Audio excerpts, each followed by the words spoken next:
Sa kada tapok ninyo, nadyo'y isa o duha dira nga peke. Sila ang klase sa mga tao nga tighatod og mga chismis.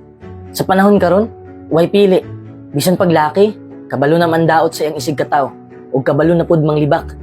Kung nahiin ani nga klase sa inyong tapok, likay na daan. Kay kung kaya nilang dauton ng ubang tao, kaya pud kanilang dauton. Maong gihimo ko ni nga video para makabalo ka kung unsay buhaton nimo sa ila.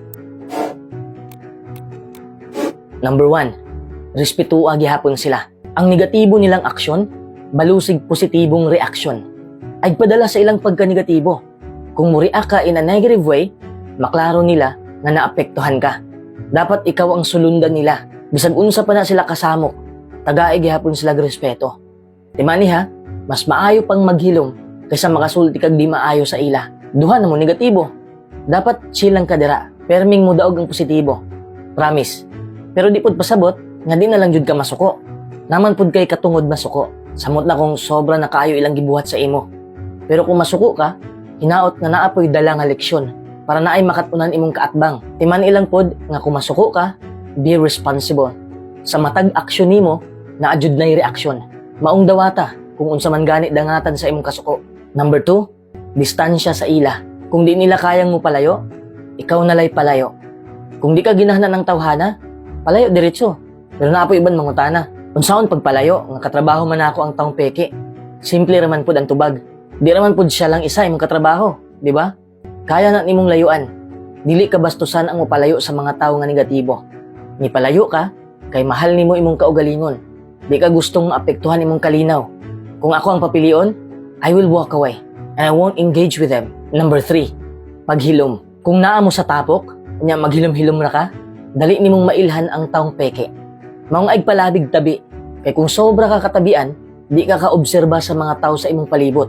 Pasagdi sila nga mo tabi, para may balaan nimo kung unsan klasiya sa tao ang imong kaatbang. Gi-advisean ti ka nga maghilom, para di ka makahisgot og mga pulong nga dili angang hisgutan. Kay basig magamit panuna sa mga taong peke para dauton ka. Number 4, atuba nga sila. Usahay man gud mo abot sa punto, nakapoy na kaayo mulikay. Ang maayong buhaton, atuba nga sila. Ug sultii sila sa binuhatan nilang dili maayo. Mas maayo pa nga prangkahan nimo sila para makalimagmag ba.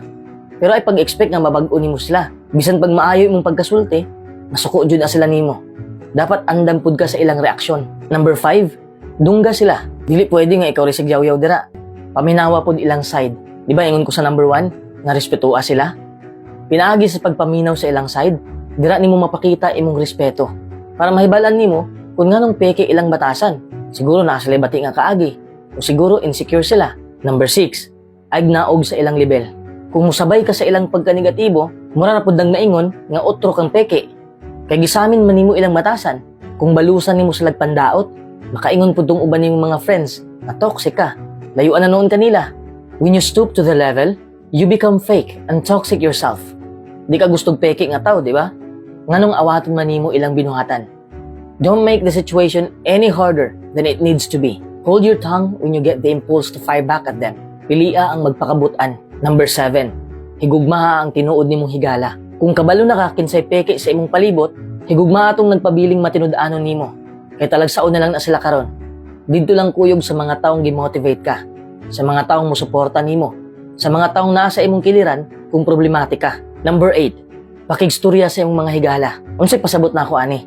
Kung di ka ka-detect kung kinsa tong mga peke, pangutana sa imong mga higala. Kung naa ba sila na matikdan anang tawhana, usahay man gud di ta ka matikod, pero sila ang naay na matikdan. Ay pag-post sa social media, ay padungdungog, kay bataot ra kay na nga style. Venting might encourage negative behavior. So try to keep the respect, lest you become toxic yourself.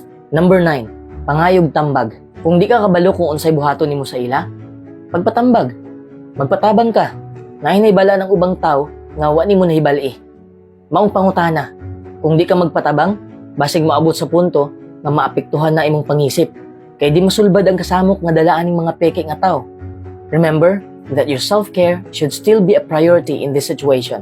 Number 10, agpabiktima nila. Usahay man gud na ay rason kung nganong toxic na ang tao. Siguro dili sila confident. Maong niingon ko ganina nga respetuha gyapon sila. Kay basig naa sila mga kaagi nga lisod nga wa nimo nahibali. Kung di na jud ka sa ila, pangita na laglaing higalaon. ag tuguti mong kaugalingon nga mabiktima kanila. Pero bisag unsa pa atong buhaton, di jud ma-perfect ang sitwasyon. Naa jud mga taong peke bisag asa. Kung naa na pud kay makaila nga peke, timan ilang ang rule number 1, respeto.